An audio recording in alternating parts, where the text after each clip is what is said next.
আল্লাহকে যে ব্যক্তি পেয়েছে সে দুনিয়ার সব পেয়ে গেছে। আল্লাহকে যে পায় নাই সে আসলে কিছুই পায় নাই, ইহকাল পরকালের কিছুই পায়নি। এখন আমরা আল্লাহকে পাবো কিভাবে, এটা বড় প্রশ্ন না? যে আল্লাহর কাছ থেকে, যে জান্নাত থেকে আমরা পৃথিবীতে চলে আসলাম, আর সেই জান্নাতে যেতে হলে তো আমাকে আল্লাহকে পেতে হবে। আল্লাহকে পেতে হলে আমার কি কি করণীয়, খুব শর্ট করে আমি কয়েকটা পয়েন্টস আপনাদেরকে শেয়ার করছি। 1 নাম্বার, আল্লাহকে পেতে হলে অবশ্যই তার নবী মুহাম্মদ সাল্লাল্লাহু আলাইহি ওয়াসাল্লামকে অনুসরণ করতে হবে। এছাড়া আল্লাহকে পাওয়ার দ্বিতীয় কোনো পথ নাই। আল্লাহকে পেতে হলে অবশ্যই তার নবী মুহাম্মদ সাল্লাল্লাহু আলাইহি ওয়াসাল্লামের আদর্শগুলো জীবনের প্রতিটা ক্ষেত্রে বাস্তবায়ন করতে হবে। চলাফেরা, ওঠা বসা, খাওয়া দাওয়া, ইস্তেঞ্জা করা, মুআমালাত, ব্যবসা বাণিজ্য, অর্থনীতি, সমাজ, রাষ্ট্র, সব ক্ষেত্রে আপনাকে মুহাম্মদ সাল্লাল্লাহু আলাইহি ওয়াসাল্লামের তরিকা, আদর্শটাকে ফলো করতে হবে। তাহলে আপনি আল্লাহকে পাবেন ইনশাআল্লাহ। যে ব্যক্তি আল্লাহকে পেয়েছে সে দুনিয়াও পেয়েছে, আখিরাতও পেয়েছে। যে আল্লাহকে পায় নাই, দুনিয়াও বরবাদ, আখিরাতও বরবাদ। 1 নাম্বার তাহলে কি কাজ? আল্লাহ পাকের সর্বশেষ নবী মুহাম্মদ সাল্লাল্লাহু আলাইহি ওয়াসাল্লামকে অনুসরণ করা, তার আদর্শ মেনে চলা, 1 নাম্বার। 2 নাম্বার হচ্ছে 5 ওয়াক্ত নামাজ। আল্লাহকে পেতে হলে নামাজ লাগবে। নামাজ নাই, আল্লাহ নাই।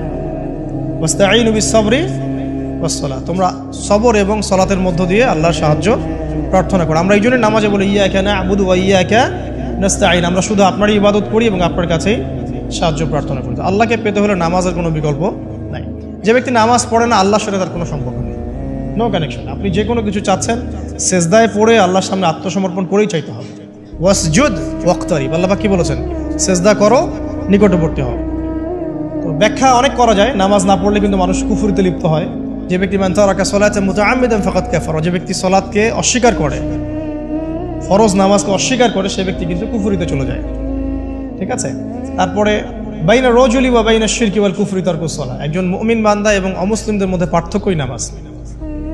নামাজের বিষয়ে অনেক কথা আমি আগেও বলেছি, আপনারা শুনেছেন, অন্য আলেমদের কাছেও শুনেছেন। এক বাক্যে নামাজ না পড়লে ইসলামের রশিটা কেটে যাবে। মুআয বিন জাবালকে নবী সাল্লাল্লাহু আলাইহি ওয়াসাল্লাম বলেছেন যে যদি মান তারাকা সালাতান মুতাআম্মিদান, কেউ যদি সালাতকে ইচ্ছা করে ছেড়ে দেয়, ফাকাদ বারিআত মিন জিম্মাতিল্লাহ, সে ব্যক্তি আল্লাহর জিম্মেদারি থেকে মুক্ত হয়ে যাবে। তার উপর আল্লাহর কোনো জিম্মাদারি নাই, আল্লাহর নিরাপত্তা, জিম্মাদারি থেকে সে মুক্ত। তো 5 ওয়াক্ত নামাজ আল্লাহ পাক আমাদের সবাইকে জামাতের সাথে পড়ার তৌফিক দান করুন।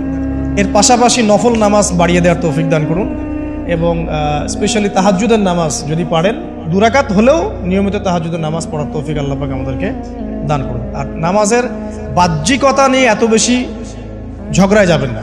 এখন আমরা যত ঝগড়া নামাজের বাহ্যিকতা নিয়ে, হাত বাঁধা, রফুল ইয়াদাইন, আমিন আর পায়ে পা, এগুলো নিয়ে ঝগড়া শেষ আছে? নাই। ইসলামের বিরোধী শক্তিরা হাত ভেঙে ফেলার পায়তারা করে ফেলেছে অলরেডি। হাতই না থাকলে আপনি বাঁধবেন কোথায়? মনে করেন আপনার হাতই নাই, বাঁধবেন কি উপরে না নিচে? এই হাত তো ভেঙে ফেলার পায়তারা করা হয়েছে। এখন আপনি পড়ে আছেন বাঁধার কোন জায়গায় বাঁধবেন সেটা নিয়ে, অথচ পুরো বৈশ্বিক চক্রান্ত মুসলিমদের বিরুদ্ধে হাতটাই ভেঙে ফেলে দিবে। তুই বাঁধবি কোথায় হাত? তারপর দেখব। এটা আমরা বুঝতে পারি না।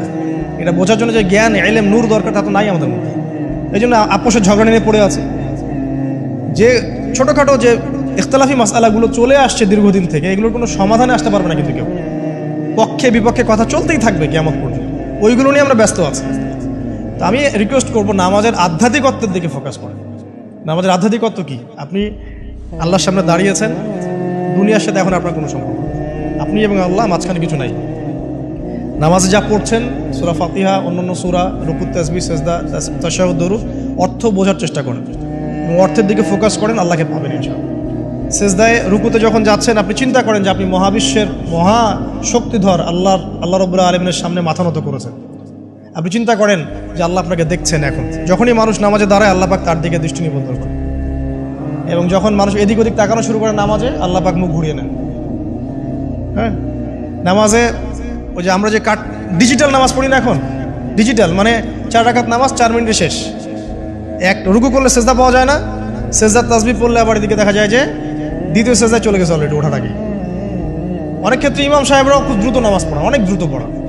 এত দ্রুত নামাজ পড়াবেন কেন? নামাজ জামাতে পড়লে সংক্ষিপ্ত করতে বলা হয়েছে, কিন্তু এত দ্রুত তো পড়তে বলা হয়। এখনও দেখবেন মক্কা মদিনায় গিয়ে নামাজ দেখবেন, মাশাআল্লাহ, নামাজটা তাদের মাশাআল্লাহ, এটার প্রশংসা না করলে হকাদা হবে। নামাজটা অসাধারণ, ধীর স্থিরভাবে। ফজরের নামাজ 20 মিনিট, 15 মিনিট, 20 মিনিট পড়াচ্ছে নামাজ, রিল্যাক্স। নামাজে দাঁড়ালে চমৎকার তেলাওয়াত হচ্ছে, আপনি ভুলে যাচ্ছেন নিজেকে। তেলাওয়াত হবে চমৎকার, এবং সবচেয়ে ভালো যিনি তেলাওয়াত করতে পারেন তাকে নামাজ দিতে হবে, রিল্যাক্সে নামাজ পড়বে। ক্ষেত্র বিশেষে আপনি শর্ট করতে পারেন, কিন্তু সবসময় কেন আমরা 4 রাকাত নামাজ 3 মিনিটে শেষ করে দিব? আবার নামাজের পর দোয়াটা হবে লম্বা, অথচ নামাজটাই ছিল দোয়া, নামাজটাই কিন্তু দোয়া। এখন সেজদায় আমরা যদি কান্নাকাটি করতে না শিখি, আল্লাহর সামনে আমি মাথা নত করেছি, এখানে নিজের মনের যত আবেগ আকুতি দোয়া এগুলো আল্লাহর সামনে ঢেলে না দিতে পারি, এই দোয়া কালাম না শিখি, তাহলে তো নামাজের আধ্যাত্মিকত্ব অর্জন হলো না। সাহাবীরা কেমন করে নামাজ পড়তেন যে নামাজ পড়ার পরেও তাদের গা থেকে তীর বের করা যায়? কিভাবে তারা নামাজ পড়তেন? তাহলে নবী সাল্লাল্লাহু আলাইহি ওয়াসাল্লাম কিভাবে নামাজ পড়তেন যে নামাজ পড়ার ফলে তার পা মোবারক ফুলে যাইত? 1 রাকাতে তিনি 4 পারা কোরআন তেলাওয়াত করতে পারলেন কিভাবে? তো তাদের নামাজ আর আমাদের নামাজ, আল্লাহ রাব্বুল আলামিন তার রাসূলের মাধ্যমে একটা হাদিসে জানিয়েছেন যে এমনও অনেক নামাজি আছে, নাউযুবিল্লাহ, আল্লাহ পাক আমাদেরকে তাদের অন্তর্ভুক্ত না করুন, যে নামাজ পড়ার পরে আল্লাহ রাব্বুল আলামিন এই নামাজটাকে ওই নামাজের মুখের উপর নিক্ষেপ করে দেয়, তোমার নামাজের আমার কোনো দরকার নেই। আল্লাহ পাক আমাদেরকে হেফাজত করুন। ধীর স্থিরভাবে পড়েন, রিল্যাক্সে, তাড়াহুড়ার কিচ্ছু নাই। ওয়ামা খালাকতুল জিন্না ওয়াল ইনসা ইল্লা লিয়াবুদুন, শুধুমাত্র আল্লাহর ইবাদত করার জন্যই তো পৃথিবীতে এসেছে। হোক না দোকানটা 5টা মিনিট পরে খুললে কি হবে?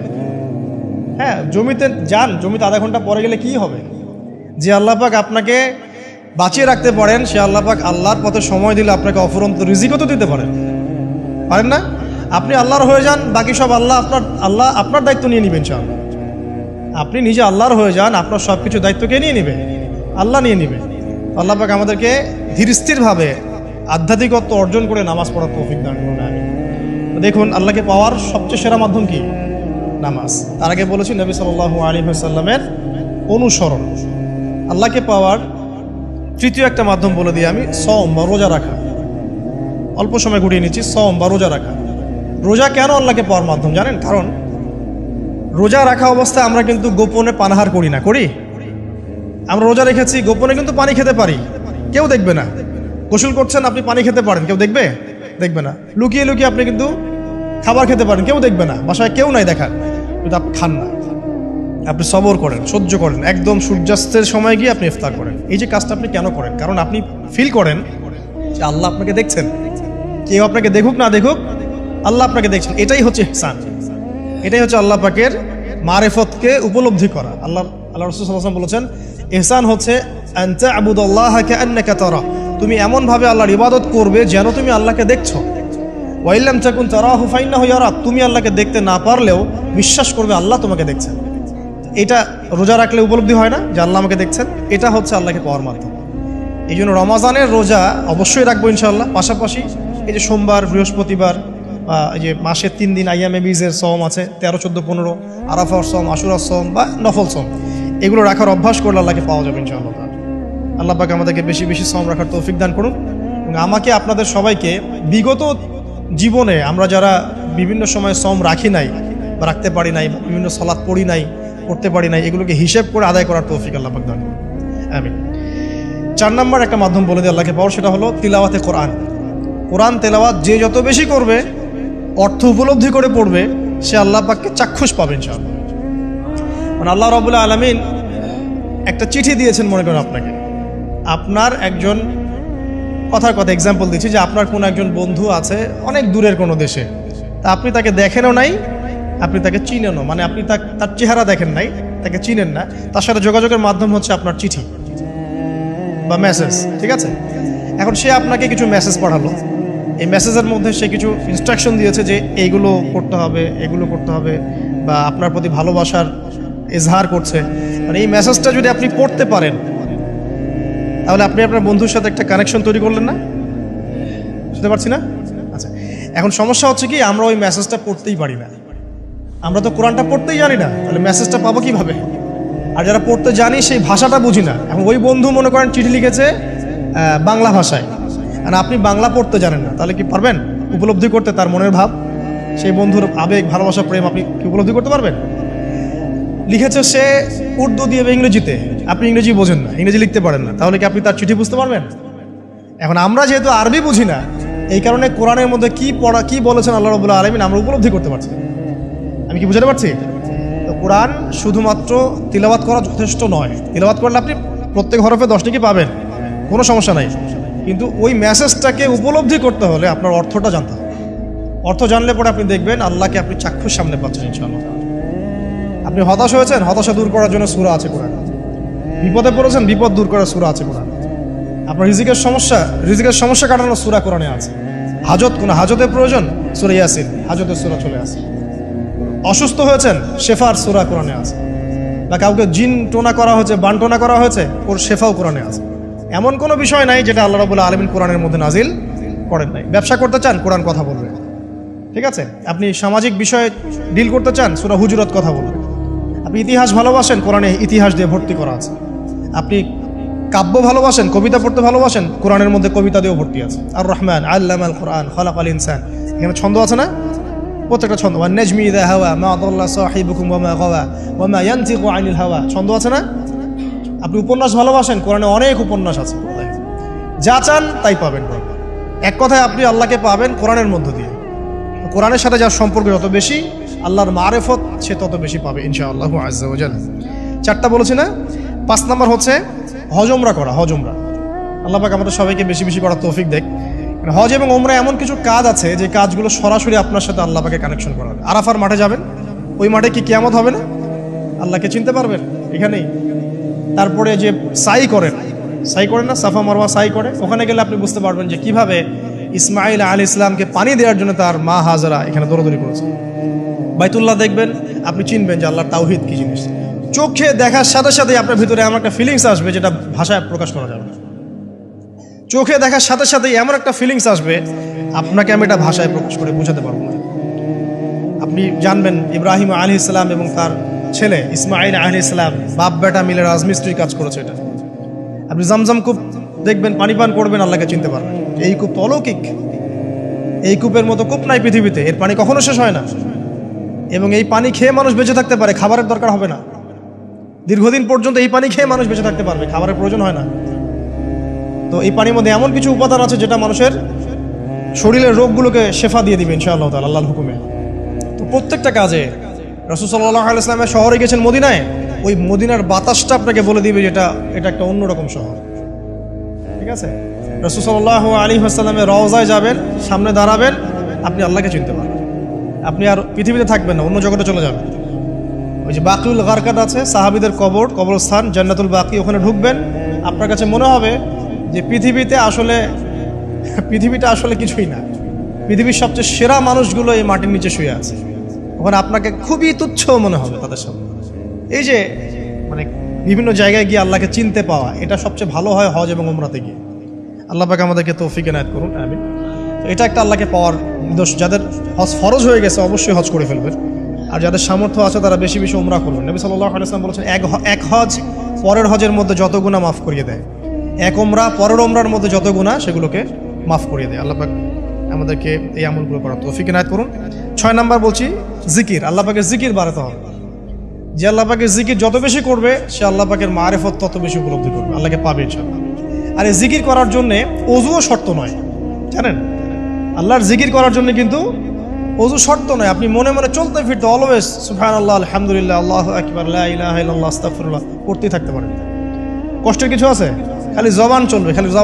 মাঠে কাজ করছেন, ওই যে লাঙল দিয়ে কাজ করছেন, সেচ দিচ্ছেন, আপনি পড়তে থাকবেন আস্তাগফিরুল্লাহ ওয়া আতুবু ইলাইহি, লা হাওলা ওয়ালা কুওয়াতা ইল্লা বিল্লাহ, সুবহানাল্লাহ, আলহামদুলিল্লাহ, লা ইলাহা ইল্লাল্লাহ, আল্লাহু আকবার। কোনো সমস্যা না। রান্না বান্না করছে মেয়েরা, এটা করতে করতে পড়তে পারবে না? গাড়ি ড্রাইভ করছেন, ড্রাইভ করতে করতে আপনি পড়তে পারবেন লা ইলাহা ইল্লাল্লাহ ওয়াহদাহু লা শারীকা লাহু, লাহুল মুলকু ওয়া লাহুল হামদু ওয়া হুয়া আলা কুল্লি শাইইন কাদির। যে কোনো কাজ করতে করতেই ইল্লাল ইস্তেনজা বাদ দিয়ে। ইস্তেনজা কি জিনিস? প্রসাব পায়খানা। এই সময় এগুলো মুখ দিয়ে বলবেন না, দরকার নাই। আপনি এখানে এরপরে যে সময়গুলো আছে এগুলোতে আপনি জিকির বাড়াবেন। যে যত বেশি জিকির করবে তার কলব তত বেশি পরিচ্ছন্ন হবে। যার কলব যত পরিচ্ছন্ন, আল্লাহর নূর তার কলবে তত বেশি আসবে, সে আল্লাহ পাকে তত কাছে পাবে ইনশাআল্লাহু আজ্জা ওয়া জাল। 7 নাম্বার দোয়া ইস্তেগফার বাড়িয়ে দেয়। আল্লাহর কাছে বেশি বেশি দোয়া করতে হবে। দোয়া বাড়িয়ে দেন। দোয়ার জন্য হুজুর ডাকতে হবে না, দোয়ার জন্য আমাকে ডেকে বাসায় খাওয়ানোরও দরকার নেই। দোয়ার জন্য আপনি যথেষ্ট। নামাজে দাঁড়ান, নামাজের সেজদায় দোয়া করেন, নফল নামাজ পড়েন, নফল নামাজের সেজদায় দোয়া করেন। নামাজের পরে হাত তুলে দোয়া করেন প্রয়োজনে, নামাজে সালাম ফেরানোর আগে দোয়া করেন, যে কোনো ভালো কাজ করেছেন তারপর দোয়া করেন, ঠিক আছে? কোরআন তেলাওয়াত করলেন দোয়া করেন, তাহাজ্জুদের ওয়াক্তে দোয়া করেন, বৃষ্টি পড়ছে তখন দোয়া করেন, ঠিক আছে? মানে দোয়া কবুলের মোমেন্ট, সময়গুলো, আজান হয়েছে, আজান ইকামতের মাঝখানে দোয়া করেন, এই যে এখন খুতবা হচ্ছে এই সময় দোয়া করেন, দোয়া কবুল হবে। দিনী মসজিদে বসেছেন দোয়া করেন, দোয়া করতে থাকেন। মনে হয় যত বেশি আপনি দোয়া করতে পারবেন আল্লাহর কাছে, ইনশাআল্লাহ আল্লাহকে আপনি তত কাছে পাবেন ইনশাআল্লাহ। এটা আল্লাহকে পাওয়ার অন্যতম মাধ্যম। এবং ইস্তেগফার, ইস্তেগফার মানে কি?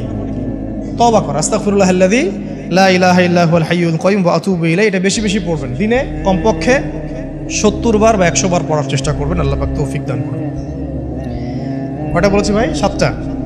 আচ্ছা, 8 নাম্বার হচ্ছে সদকা করা। সদকা, দান সদাকা আল্লাহর কাছে খুব বেশি পছন্দের। দান সদকা করার জন্য সম্পদ লাগে না, আমার কথা শুনে। দান সদকা করার জন্য সম্পদ লাগে না, কলিজা লাগে, মন লাগে। বহু বড় বড় মানুষ আছে দান সদকা করতে পারে না, কোটিপতি, জাকাত দেয় না, আছে না? আর বহু গরিব মানুষ ভ্যান চালায়, কৃষিকাজ করে, দেখবেন 100 টাকা দান করে দিল। মন থাকতে হয়, মন, কলিজা বড় থাকতে হয়।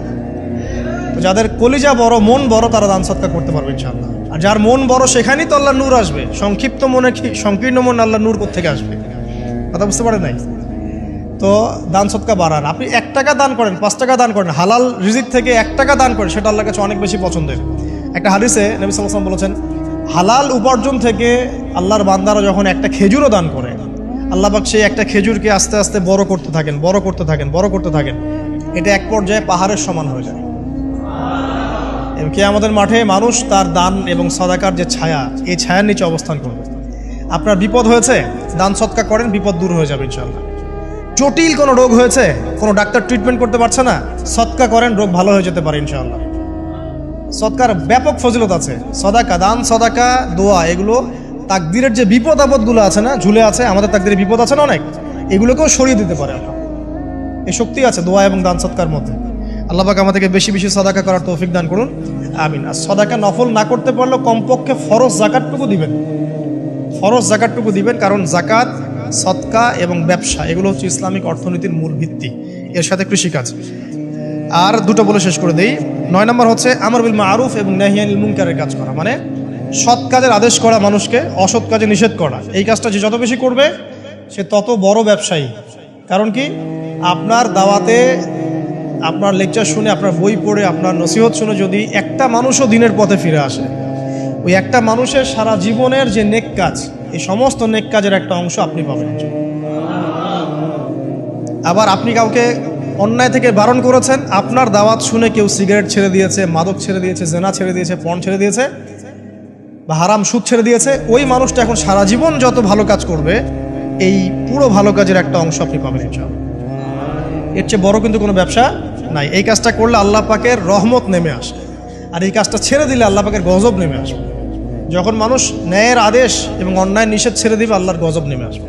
আর মানুষ যত বেশি সৎ কাজে আদেশ করবে, অসৎ কাজে নিষেধ করবে, আল্লাহর রহমত তত কাছে আসবে, আল্লাহকে পাওয়া যাবে ইনশাআল্লাহ তাআলা। আল্লাহ পাক আমাদেরকে তৌফিক এনায়েত করুন। আর সর্বশেষ একটা বলে শেষ করে দেই, সেটা হলো যে আল্লাহর দিনকে, আল্লাহর দিনের খেদমত করা বা দিনের কল্যাণে নিজেকে নিয়োজিত রাখা। আল্লাহর দিনের খেদমত করা বা দিনের কল্যাণে নিজেকে নিয়োজিত করলে আল্লাহ পাককে পাওয়া যাবে ইনশাআল্লাহ। এই পৃথিবীতে আল্লাহ পাকের সবচেয়ে গুরুত্বপূর্ণ জিনিসটা কি, নিয়ামতটা কি? আল্লাহর দিন না? এই দিন ছাড়া কি পৃথিবীতে আর কিছু আছে? একটা হাদিসে আসছে যে পুরো পৃথিবীটাই তো অভিশপ্ত। পুরো পৃথিবীটা কি? অভিশপ্ত। শুধুমাত্র দিনের এলেম অর্জনের জায়গা ছাড়া, তালেবে এলেমদের জায়গা ছাড়া, দিনী মাহফিলগুলো ছাড়া, যেখানে নামাজ হয় এই জায়গাগুলো ছাড়া, বাকি সব অভিশপ্ত জায়গা। তো এখানে পৃথিবীতে সবচেয়ে গুরুত্বপূর্ণ এবং ইম্পর্টেন্ট, আল্লাহর কাছে প্রিয় জিনিসটা কি? আল্লাহর দিন। তো আল্লাহর সেই প্রিয় জিনিসটাকে যারা এগিয়ে নেওয়ার চেষ্টা করবে, সেই দিনের খেদমত করার চেষ্টা করবে, দিনের জন্য একটা মসজিদ করা, একটা মাদ্রাসা করা, হ্যাঁ, একটা কোনো ভালো কোনো প্রকল্প করার চেষ্টা করবে, আল্লাহ পাক কি তাদেরকে রক্ষণাবেক্ষণ করবেন না? আল্লাহ পাক তাদের অভিভাবক হবেন না? নিঃসন্দেহ হবেন ইনশাআল্লাহ। এবং ইনশাআল্লাহ তাআলা তারা পৃথিবীতেও সফল হবে, পরকালেও ইনশাআল্লাহ তাআলা সাফল্যের চাদর তাদেরকে আঁকড়ে ধরবে ইনশাআল্লাহ তাআলা। আল্লাহ রাব্বুল আলামিন আমরা সবাইকে এই দুনিয়াতে আল্লাহকে পাওয়ার তৌফিক দান করুন, এবং যে কাজগুলো করলে পরে আল্লাহকে পাওয়া যায় সেই কাজগুলো বেশি বেশি করে করার তৌফিক আল্লাহ পাক দান করুন। এবং পরকাল আল্লাহ রাব্বুল আলামিন আমাদের গুনাহগুলোকে মাফ করে আল্লাহর রহমতের চাদরে আমাদেরকে আবৃত করে নিন। আল্লাহুম্মা আমিন।